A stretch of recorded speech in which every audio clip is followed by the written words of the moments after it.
ഇന്നത്തെ എപ്പിസോഡിലെ ആദ്യത്തെ contestant Benny David.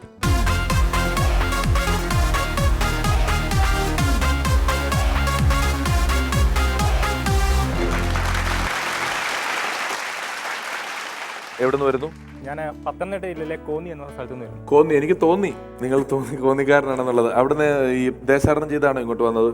അല്ല, ഞാൻ വാഹനത്തിനാണ് വന്നത്. ഇതുവരെ ഏതെങ്കിലും പറക്കാനായിട്ട് പറ്റിയിട്ടുണ്ടോ? ഇന്ത്യ വിട്ട് എങ്ങോട്ടെങ്കിലും നമ്മൾ ഫ്ലൈറ്റ് കയറിയിട്ട്? ഇന്ത്യ വിട്ട് പോയിട്ടില്ല, കേരളം വിട്ട് ഞാൻ ഫ്ലൈറ്റ് പോയിട്ടുണ്ട്. എങ്ങോട്ടാ പോയത്? ഞാൻ ഡൽഹി പോയിട്ടുണ്ട്, ബാംഗ്ലൂർ പോയിട്ടുണ്ട്. ഇതൊക്കെ ഫ്ലൈറ്റിലാണ് പോകുന്നത്. ഞാനൊരു പ്രധാന സംശയം ചോദിച്ചോട്ടെ. നമ്മൾ എപ്പോഴും പറയാറുണ്ട് പക്ഷികളെ കണ്ടിട്ടാണ് ഫ്ലൈറ്റ് കണ്ടുപിടിച്ചതെന്ന്. പക്ഷെ എന്തുകൊണ്ടാണ് ഫ്ലൈറ്റ് ചിറക് വീശാത്തത്?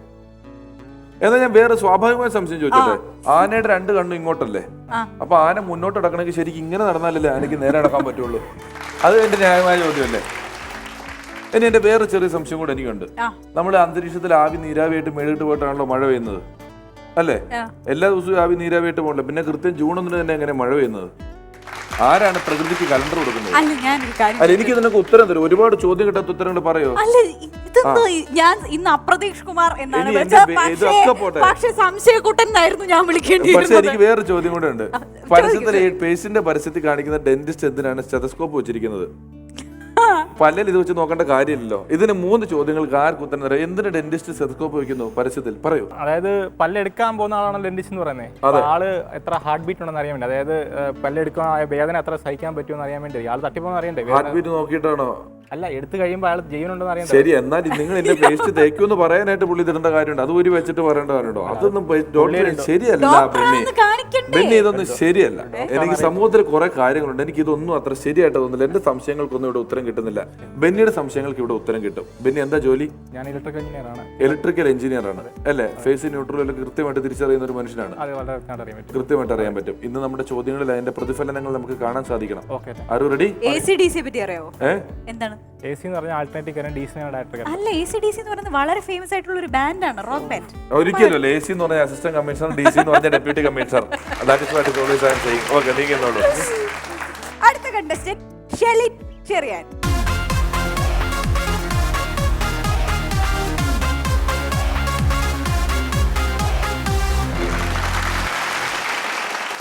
ഒറ്റ നോട്ടത്തിൽ പ്രണയവർണ്ണങ്ങൾ എന്ന് പറയുന്ന സിനിമയിൽ വരമഞ്ഞളാടിയ എന്ന പാട്ട് പാടാൻ മഞ്ജു വാര്യർ ഒരുങ്ങി നിൽക്കുന്നത് പോലെ ഇരിക്കുന്നു, മുല്ലപ്പൂ ഒക്കെ വെച്ചിട്ട്, അല്ലേ? എന്ത് തോന്നി ഇത് കേട്ടപ്പോൾ? അനിയത്തി ഈ വേഷം കണ്ടോ? അനിയത്തി ഇവിടെ വന്നിട്ടുണ്ടോ? ആഹാ, അനിയത്തി എന്ത് ചെയ്യുന്നു? നിങ്ങൾ ട്വിൻസ് ആണോ? ആഹാ, നിങ്ങൾക്ക് അപ്പൊ ട്വിൻസിനെ തന്നെ കല്യാണം കഴിക്കണമെന്ന് തോന്നിയില്ലേ? ഇല്ല, എല്ലാ ട്വിൻസിനും അങ്ങനെ ഒരു ആഗ്രഹമുണ്ട്, വേറെ വേറെ ആൾക്കാരെ കല്യാണം കഴിക്കണമെന്നുള്ളത്. ഷെലിന്റെ കൂടെ ജനിച്ച ഇരട്ട സഹോദരിയുടെ പേരെന്താണ്? ഷെന്നിൻ. നിങ്ങൾ കാണാനേ ഒരുപോലെ, പേരെങ്കിലും ഇച്ചിരി മാറ്റിയിടായിരുന്നു. അച്ഛനും അമ്മയ്ക്ക് ഒരു സൗകര്യം അതും ചെയ്തില്ലല്ലോ എന്ന് ആലോചിക്കുമ്പോൾ. അമ്മയുടെ പേരെന്താ? ഷെറിൻ. നിങ്ങളുടെ വീട്ടിലെ എന്റെ പേരിലും ഈ ഷായുടെ ആദിപ്രസരം ഭയങ്കര. രമേശ് പിഷാരടി, ഷെറിൻ, ഷെരിൻ, ഷുരിൻ, ഷുലിൻ എല്ലാം ഷായാണല്ലോ. ഷെബിൻ, ഷെലിൻ, ഷെറിൻ അല്ലേ? ഷെറിൻ. ഇത് വ്യത്യാസം കണ്ടുപിടിക്കാന്ന് പറഞ്ഞ ഒരു ബാലരമയിൽ കൊടുത്ത് ഞാൻ പിള്ളേർ ആകെ ചുറ്റി പോയി ഇതെല്ലാം കൂടെ എഴുതിയിട്ട്. ഏതുവരെ പഠിച്ചു? ഡിഗ്രി ഏതായിരുന്നു മെയിൻ? കറസ്പോണ്ടൻസ് ആയിട്ട് പഠിച്ചത് അല്ലേ? പ്രണയ വിവാഹമായിരുന്നു. അല്ലല്ല, ഡിഗ്രി കറസ്പോണ്ടൻസ് എന്ന് പറഞ്ഞാൽ ഇന്നത്തെ കാലത്ത് പ്രണയ വിവാഹം. അതിനകത്ത് വേറെ ഒന്നും പറയാനില്ല. ഡിഗ്രിയുടെ ഇടയിൽ ചാടിപ്പോയി, പിന്നെ ഭർത്താവിന്റെ വീട്ടുകാർ നിർബന്ധിച്ചു, കറസ്പോണ്ടൻസ് ആയിട്ട് പഠിച്ചെഴുതിച്ചു. അല്ലെ നിന്റെ അച്ഛനൊക്കെ എന്നെ കുറ്റം പറയുന്നു, പുള്ളി പേടിച്ച് പരീക്ഷ എഴുതിപ്പിച്ച് പാസ്സാക്കിച്ചു. അതല്ലേ സത്യം? പിന്നെ പ്രണയ വിവാഹമാണ്. പക്ഷെ ജോലിയുടെ ഇടയിലാണ് പ്രണയ വിവാഹം. ജോലിയുടെ ഇടയിലോ? എന്തായിരുന്നു ജോലി? എയർപോർട്ടിൽ ജോലിക്കിടെ പ്രണയിക്കാനൊക്കെ സമയം കിട്ടുമോ? എയർപോർട്ട് ജീവനക്കാർക്ക് നല്ല പാഠമാണത് അല്ലേ? നല്ല രസമാണ്. റൺവേയിലൊക്കെ നിന്നിട്ട് ഫ്ലൈറ്റ് എടുക്കാൻ നിന്നെ പൂജിക്കാം, പൊന്നും പൂവും ചൂടിക്കാം. നല്ല രസമാണ്. പുള്ളിക്കാരൻ എന്താ ജോലി? പുള്ളിക്കാരൻ എയർപോർട്ടിൽ തന്നെയാണ് ജോലി. എന്താ ജോലി? സെയിം കമ്പനിയിൽ തന്നെ രണ്ടുപേരും കൂടെ ജോലിയാണ് അല്ലേ? നിങ്ങൾ രണ്ടും കൂടെ ഒരേ കമ്പനിയിൽ ജോലിയായി ഭയങ്കരമായിട്ട് കമ്പനിയായി അല്ലേ? എൻ്റെ ഒരു കൂട്ടുകാരൻ ഇതുപോലെ ആയിരുന്നു. ഒരു ജനുവരി 1 അവനൊരു പെണ്ണിനോട് ഇഷ്ടമാണെന്ന് പറഞ്ഞു, ഫെബ്രുവരി 1 പെണ്ണ് തിരിച്ചിഷ്ടമാണെന്ന് പറഞ്ഞു, മാർച്ച് 1 ഇവർ രണ്ടും കൂടെ ഒളിച്ചോടാന്ന് പറഞ്ഞു. പിന്നെ അവൾ ഒളിച്ചോടാന്ന് പറഞ്ഞപ്പോഴത്തേക്ക് അവന് മനസ്സിലായി ഏപ്രിൽ 1 പറഞ്ഞിട്ട് ഒരു കാര്യമില്ല എന്നുള്ള കാര്യം. കേട്ടോ, ഇങ്ങോട്ട് മാറി. Next contestant Athira Prajeesh.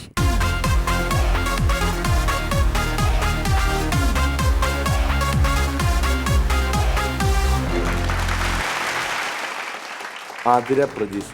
എത്രാം ക്ലാസ്സിൽ പഠിക്കുന്നു? ക്ലാസ് MBA കഴിഞ്ഞതാണ്.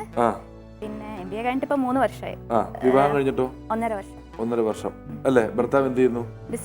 ബിസിനസ് ആണ്. അപ്പൊ ഭർത്താവിനോട് ഇങ്ങനെ ഒരു പരിപാടിയിൽ പോകാന്ന് പറഞ്ഞപ്പോ ഭർത്താവ് എന്താണ് പറഞ്ഞത്? ഫുൾ സപ്പോർട്ടായിരുന്നു. പോവാൻ വേണ്ടിട്ട് എന്നെ ഫോഴ്സ് ചെയ്തതാണ് ഹസ്ബൻഡ്. ഭർത്താവ് ജോലിക്ക് പോകുന്നതിനെതിരാണോ? അല്ല, എനിക്ക് ഇഷ്ടമുണ്ടെങ്കിൽ പോവാന്നുള്ളത്. അപ്പൊ ഇഷ്ടമില്ല എന്ന് പറഞ്ഞോ? എനിക്ക് ഇഷ്ടമൊന്നുമില്ല.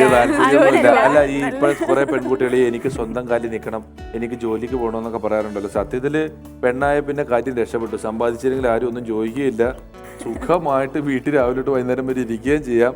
അത് നല്ലൊരു ജോബ് കിട്ടിയാൽ പോവും. നല്ലൊരു ജോബ് എന്ന് പറഞ്ഞാൽ എന്ത് ജോലിയാണ് MBA കൊണ്ട് പ്രതീക്ഷിക്കുന്നത്? അല്ല, എനിക്ക് ടീച്ചിങ് ഇഷ്ടമാണ്. അപ്പൊ ആ ഒരു ഫീൽഡിലേക്കാണെങ്കിൽ ഏത് സബ്ജക്ട് ടീച്ച് ചെയ്യാൻ പറ്റും? MBA ഞാൻ തിയറിയാണ് നോക്കുന്നത്. ഏത് സബ്ജക്റ്റിന്റെ തിയറിയാണ് നോക്കുന്നത്? ബിസിനസ് സ്റ്റഡീസോ? ബിസിനസ് സ്റ്റഡീസ് അതൊക്കെ പ്രൈമറി സ്കൂളിൽ ഇല്ലല്ലോ. അല്ല, കോളേജ് മാനേജ്മെന്റ് കോളേജിൽ പ്രൊഫസർ ആയിരിക്കാനാണ് നിങ്ങൾ താല്പര്യപ്പെടുന്നത്? അസിസ്റ്റന്റ് പ്രൊഫസർ, വൈസ് ചാൻസലർ ആക്കിയാലോ? University union? ഒരു കുഴപ്പമില്ല. ഒരു കുഴപ്പമില്ല. വിനയത്തോടു കൂടി ഒരു കുഴപ്പവുമില്ല എന്ന് ചെയ്യാൻ വേണ്ടി. ഇതര കലാപരിപാടികളിൽ എന്തൊക്കെ പങ്കെടുക്കുമായിരുന്നു സ്കൂളിലൊക്കെ പഠിക്കുമ്പോൾ? ഡാൻസ്. ഏത് പാട്ട് വെച്ചാണ് സ്കൂളിൽ നിങ്ങൾ ഡാൻസ് കളിച്ചത്? സിനിമാറ്റിക് ആണ് ലാസ്റ്റ് കളിച്ചത്. ഇവിടെ നമുക്ക് ഡാൻസ് കളിക്കാൻ പറ്റൂ? ഇല്ല, വേണ്ട. ഞാൻ ബുദ്ധിമുട്ടുകൾ മനസ്സിലാക്കുന്നുണ്ട്. നമ്മുടെ ഫസ്റ്റ് എപ്പിസോഡിൽ ഒരു വെച്ച് ഡാൻസ് കളിച്ചതിന്റെ ക്ഷീണം ഇതുവരെ നമുക്ക് ഇപ്പോഴും തീർന്നിട്ടില്ല. ഇനി നമ്മൾ വേറെ ചെയ്യാനായിട്ട് നടക്കൂല. റീമ കല്ലിങ്കലിനെ പറ്റിട്ട് ഇങ്ങനെയൊക്കെ പറഞ്ഞ് എന്ത് വിചാരിക്കും? റീമ നമ്മുടെ ഗസ്റ്റ് ആയിട്ട് വന്നാലേ മോശം. കേൾക്കുന്നവർക്ക് മനസ്സിലായി ലാസ്റ്റ് നീ കളിച്ച ഡാൻസിനെ കുറിച്ചാണ് ഞാൻ പറഞ്ഞെന്നുള്ളത്. നീങ്ങി എന്നുള്ളൂ കേട്ടോ. നമുക്ക് അടുത്ത കണ്ടസ്റ്റന്റിനെ വിളിക്കാം. Next contestant Aibin Thomas.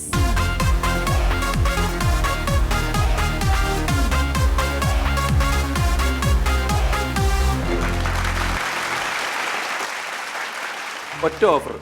ഈ ജുബ ഊരി അങ്ങോട്ട് വരാം, ആ ജുബ ഊരി ഇങ്ങോട്ട് വരുമോ? ഫസ്റ്റ് പ്രൈസ് എനിക്ക് തരണം. ഫസ്റ്റ് പ്രൈസ് കിട്ടുവാണെങ്കിൽ നമുക്ക് ഇത് വേണേ ചെയ്യാം. ഫസ്റ്റ് പ്രൈസ് എനിക്ക് അങ്ങനെ തരാൻ പറ്റില്ല, അതുകൊണ്ടാ. എന്ത് ചെയ്യുന്നു ഇപ്പൊ ശരിക്കും? ഞാനിവിടെ എടപ്പള്ളിയിൽ ഒരു എക്സ്പോർട്ടിംഗ് കമ്പനിയുടെ കീ അക്കൗണ്ട്സ് മാനേജറായിട്ട് വർക്ക്.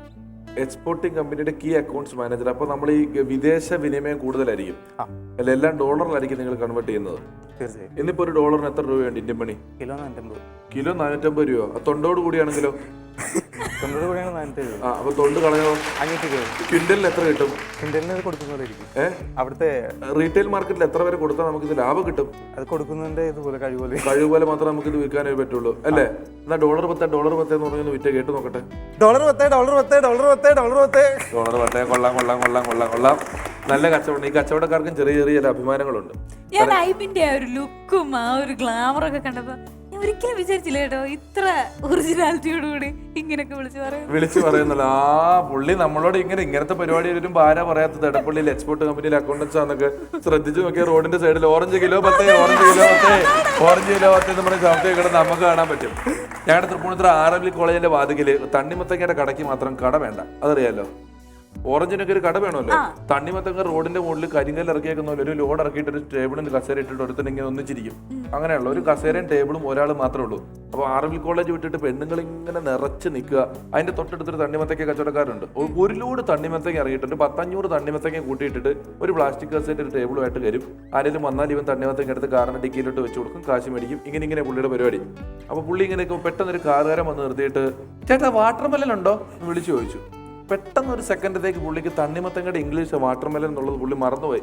ആന്ന് വിടില്ല എന്ന് പറഞ്ഞു. അപ്പൊ ഈ കാറിൽ നിന്നവൻ അപ്പൊ പിന്നെ ഈ കിടക്കണമൊക്കെ എന്നാന്ന് ചോദിച്ചു. അപ്പഴിവന് കത്തി പണി പാളി. ഇതാണല്ലോ സാധനം. പെണ്ണുങ്ങളൊക്കെ കേട്ടല്ലേ പുള്ളിയെ. അതൊക്കെ ഞാൻ വീട്ടാവശ്യത്തിന് മേടിച്ചു വെച്ചേക്കുന്നതാണ്, കൊടുക്കാനുള്ളതല്ലെന്ന്. തണ്ണിമത്തങ്ങ അത്ര എണ്ണം. അതെ, ഇന്ന് അദ്ദേഹം കേരളം മുഴുവൻ അറിയുന്ന ഒരു ആങ്കറാണ്. അദ്ദേഹത്തിന്റെ പേരാണ് വളരെ കേട്ടോ. എടപ്പള്ളിയിൽ ഇമ്പോർട്ട് എക്സ്പോർട്ട് അല്ലേ? പ്രഭാകര അങ്ങോട്ട് മാറിയിട്ടുള്ളൂ. Next contestant and our last contestant. Yes. Harikrishnan P.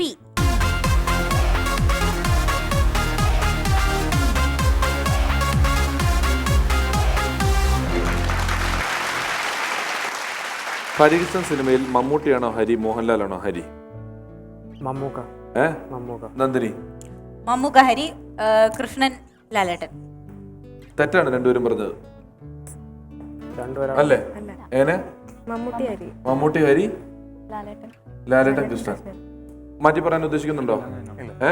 നിങ്ങൾക്കെല്ലാം അത്ര ഉറപ്പാണെങ്കിൽ ശരിയാ. ഞാൻ 2 ദിവസമായിട്ട് ആലോചിച്ച് നടക്കുമായിരുന്നു ആരാണ് കാര്യം ആരാണ് കിട്ടുന്നത്. എനിക്ക് ഒരു പിടുത്തം കിട്ടാതെ എന്ത് ചെയ്യണമെന്ന് അറിയാണ്ട് നടക്കുമ്പോഴാണ് നിങ്ങൾ എനിക്ക് ഉത്തരം പറഞ്ഞു തന്നത്. എന്ത് ചെയ്യുന്നു?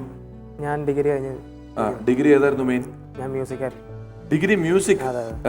ഡിഗ്രി മ്യൂസിക് ഏത് കോളേജിൽ പഠിച്ചു? മഹാരാജാസ് കോളേജിൽ. മഹാരാജാസ് കോളേജിൽ ഡിഗ്രി മ്യൂസിക് പഠിച്ചു. രാഗങ്ങളെ കുറിച്ചൊക്കെ കൃത്യമായിട്ട് അറിയാം? അത്ര അറിയില്ലെങ്കിലും അറിയാം. ഈ ഗാനഭൂഷണം ഒക്കെ പഠിക്കുന്നത് പോലെയുള്ളൊരു സിലബസ് ആണോ ഡിഗ്രി മ്യൂസിക്കിനുള്ളത്? ബേസിക് ആയിട്ട് പഠിപ്പിക്കും. ബേസിക് ആയിട്ടുള്ള സംഗീത കാര്യങ്ങളൊക്കെയാണ് പഠിപ്പിക്കുന്നത് അല്ലേ? മോഹന രാഗത്തിലൊരു കീർത്തനം നമുക്ക് പാടാൻ പറ്റുമോ? ഒരു 4 വരി പോരട്ടെ.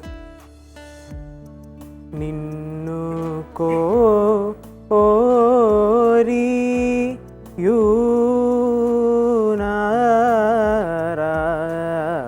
നേനറും ചീനൻ നേലു കോര.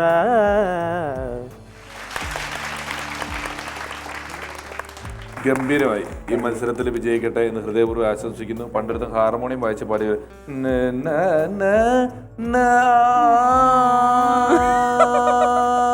എന്ത് പറ്റിയെന്ന് വെച്ചപ്പോഴേ ഹാർമോണിയത്തിന്റെ കട്ടയുടെ ഇടയിൽ വിരൽ പോയെന്ന് വേദനിച്ചിട്ടേ. അപ്പോൾ നമ്മുടെ 5 മത്സരാർത്ഥികൾ ഇവിടെ എത്തിക്കഴിഞ്ഞു. നിങ്ങൾക്കറിയാവുന്നതാണ്, ഇതിൽ ഒരാൾ ഔട്ടായേ പറ്റൂ. അത് എക്സ്പോർട്ട് ഇമ്പോർട്ടിംഗ് ആണോ, ഡിഗ്രി കഴിഞ്ഞ സംഗീത വിദ്വാനാണോ, അങ്ങറ്റത്ത് നിൽക്കുന്ന നമ്മുടെ സാധാരണക്കാരനായ ചെറുപ്പക്കാരനാണോ, ഈ 2 സുന്ദരിയായ യുവതികളാണോ, ആരാണ് ഔട്ടാവുന്നത് നമുക്ക് പറയാൻ പറ്റില്ല. നേരെ ബാക്കിൽ 1 മുതൽ 5 വരെയുള്ള അക്കങ്ങൾ എഴുതിയിട്ടുണ്ട്. ബാക്കിലേക്ക് ചെയ്യുന്നുള്ളൂ. ഓരോന്നിൽ ഇഷ്ടമുള്ളത് പെട്ടെന്ന് കയറിയുന്നുള്ളൂ.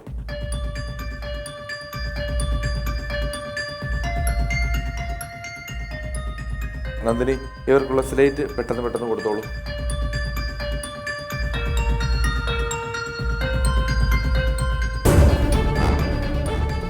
ആര് ഔട്ടാവണം എന്ന് നിങ്ങളുടെ മനസ്സിൽ തോന്നുന്നു അയാളുടെ നമ്പർ അതിൽ എഴുതിക്കോളൂ.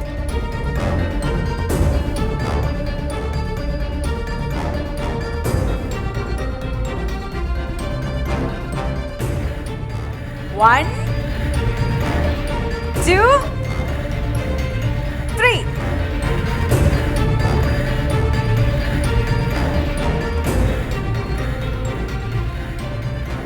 നിങ്ങളെയൊക്കെ സമ്മതിക്കണം കേട്ടോ. എങ്ങനെ സാധിക്കുന്നു?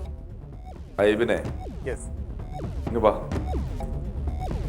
ഇവരെ അങ്ങ് ദൂരെ തട്ടി അങ്ങ് കളഞ്ഞത്. മറ്റുള്ളവർക്ക് അതൊരു പ്രശ്നമല്ലായിരുന്നു, എനിക്കായിരുന്നു ഐബിൻ ശത്രു. എന്നിട്ടും എല്ലാവരും കൂടെ ഐബിനോട് എന്തിനായിരിക്കും ഇങ്ങനെ പെരുമാറിയത്? ഇത്ര ഒച്ചയൊന്നും ആയിരുന്നില്ലല്ലോ നേരത്തെ. കീറി പൊളി തന്നെ വീട്ടിലേക്ക് പോയിക്കോട്ടെ എന്ന് വിചാരിച്ചിട്ടായിരിക്കും. അല്ല, ഞാനൊരു കാര്യം ചോദിച്ചോട്ടെ ഐബിനോട്. ഇതില് എങ്ങനെയാണ് ഒരാൾ ഔട്ട് ആകുന്നത് ഈ ഒരു റൗണ്ടിൽ? ആരായിരിക്കും പാരായിട്ട് വരാൻ സാധ്യതയുള്ളത്, അപ്പൊ അവരെ ഒഴിവാക്കാന്നുള്ളതാണ്. ആരുടെ നമ്പർ എഴുതണം? അപ്പോൾ ആരാണോ പാരയാവാൻ ചാൻസ് ഉള്ളത് അവരെ നോർമലി ഒരു മത്സര ബുദ്ധിയോടുകൂടി ഒഴിവാക്കാം. ഐബിൻ നിന്നത് എവിടെയാണ്? 3. ഇതെന്താ ഐബിൻ എഴുതിയിരിക്കുന്നത്? 3. അപ്പൊ ഒഴിവാക്കുന്നത് അതിനകത്ത് വേറൊരു ആസ്പെക്ട് കൂടെ ഉണ്ട്. കാരണം ഇവർ അത്രയും നമ്മള് കുറച്ച് സമയം ഇവിടെ ആയിട്ടുള്ളെങ്കിൽ പോലും നമ്മുടെ ഫ്രണ്ട്സ് ആയിട്ട് വന്നവരാണ്. അപ്പൊ അവരെ ഒരാളെ നമുക്ക് ഒരു ചാൻസിന് വേണ്ടി ഒഴിവാക്കാന്ന് പറയുന്നത് ശരിക്കും എന്താ പറ്റിയെന്നറിയാമോ? ഈ സമാധാനത്തിലുള്ള നോബൽ സമ്മാനമൊക്കെ വേറെ ആരും മേടിച്ചു പോയി. അല്ലെങ്കിൽ ഞാനത് പൈസ കൊടുത്തിട്ടാണെങ്കിലും 2 നോബൽ സമ്മാനം, ഒരു ഓസ്കാർ മേടിച്ചു തന്നെ. ത്യാഗി, നമുക്ക് ത്യാഗിയെ കൊണ്ട് തന്നെ ആ ക്രൂരത ചെയ്യിപ്പിക്കാം. ത്യാഗി തിരിഞ്ഞു നിന്ന് അനൗൺസ് ചെയ്യണം ആരൊക്കെയാണ് ഔട്ട് ആകുന്നത്.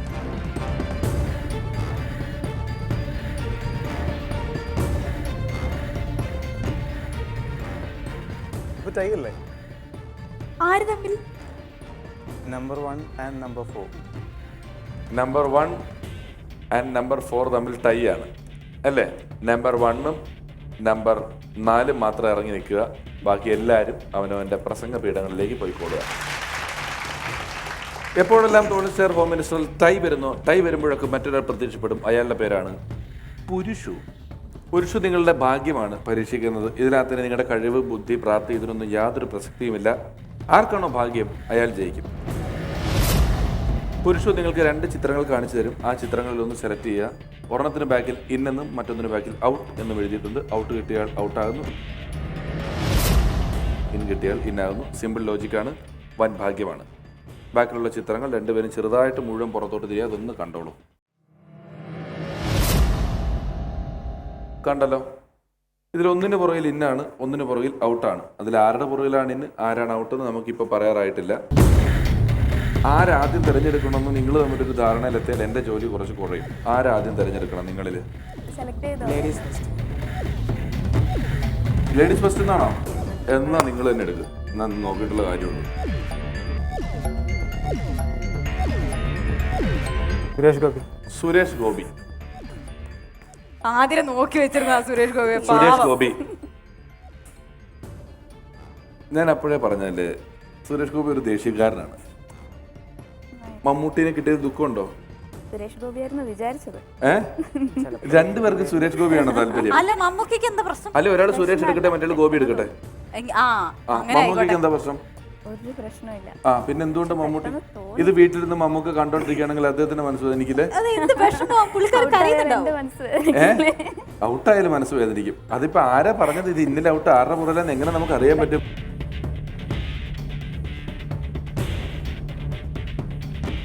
ഓപ്പൺ സുരേഷ് ഗോപി.